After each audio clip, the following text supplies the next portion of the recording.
Alors bonjour et bienvenue dans cette nouvelle édition sur le NDA. En effet, il y a un nouveau décret qui est sorti, qui est actif depuis, le 1er août 2025 donc ça apporte quelques modifications. Notamment, on verra l'ajout de la pièce d'identité, le seuil des 77 000 € pour les auto-entrepreneurs, voilà, vous êtes allégés, de certaines pièces. Le délai d'instruction plus long de l'adresse et le recours, en cas de refus, qui a été supprimé.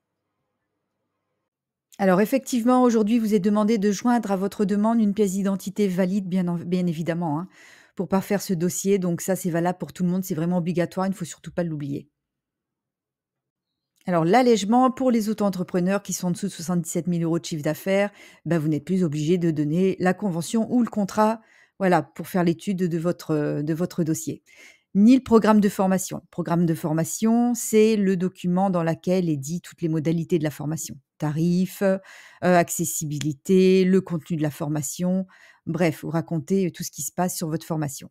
À la place de ces 2 pièces, c'est une petite présentation succincte que vous allez devoir remplir. Donc pour l'instant, à ce jour où je fais la vidéo, après une demande à l'adresse, il n'y a pas encore, de modèle fixé, comme c'est précisé dans l'arrêté. Donc on attend. En attendant, vous pouvez faire une petite description globale en précisant, voilà, le lieu de votre formation, les modalités, quelques modalités courtes. Qu'est-ce que c'est que cette formation? À qui elle s'adresse? Voilà, des petits détails comme ça.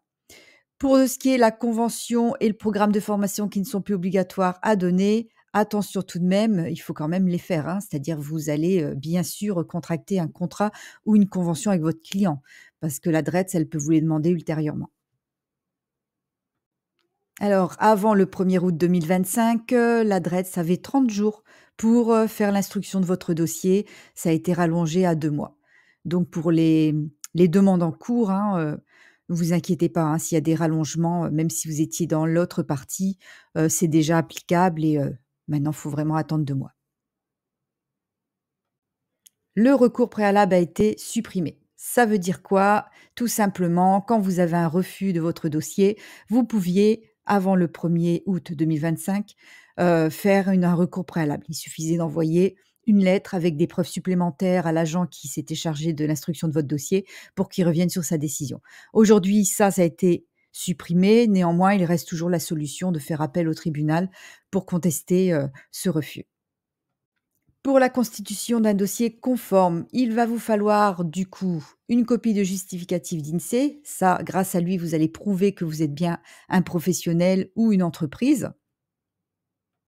Vous allez fournir à l'adresse un bulletin de votre casier vierge pour prouver que vous êtes pas condamné, parce que c'est interdit, hein, quand on a été condamné, de faire de la formation professionnelle.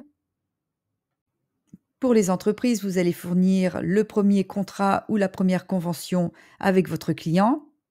Pour ceux qui sont auto-entrepreneurs, qui sont en dessous de 77 000 € de chiffre d'affaires, vous ne les fournissez pas, mais à la place, vous faites une petite, description succincte de votre activité.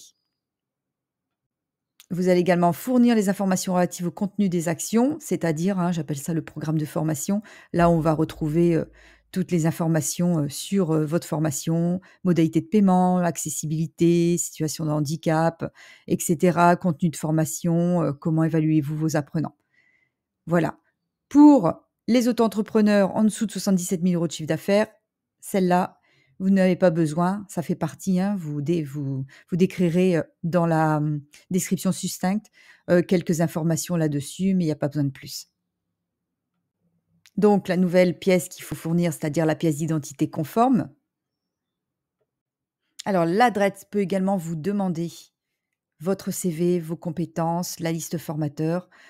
Donc, il est bien dit qu'elle peut vous demander. Mais sur la plateforme MAF, quand vous allez faire votre dépôt, la case est déjà mise, c'est déjà demandé. Donc moi, je vous conseille toujours de mettre déjà votre CV, vos compétences et la liste formateur. Vous êtes sous-traitant pour déposer le dossier, c'est exactement la même chose, la même plateforme et le même décret s'applique pour vous également. À la place du contrat ou de la convention, vous donnerez votre contrat de sous-traitance. À la place du programme de formation, eh ben, vous donnerez le programme de formation que l'organisme va vous donner, hein, ça c'est une obligation. Même chose, hein, donc je disais même décret. pour les auto-entrepreneurs moins de 77 000 € de chiffre d'affaires, et ben, il y a pas ces 2 documents-là à donner. Vous êtes exonérés, vous remplacez juste ça par une description succincte, hein. Vous expliquez: «Je suis sous-traitant, voilà, je fais autant d'apprenants, et cetera et cetera. Je dispense cette formation-là».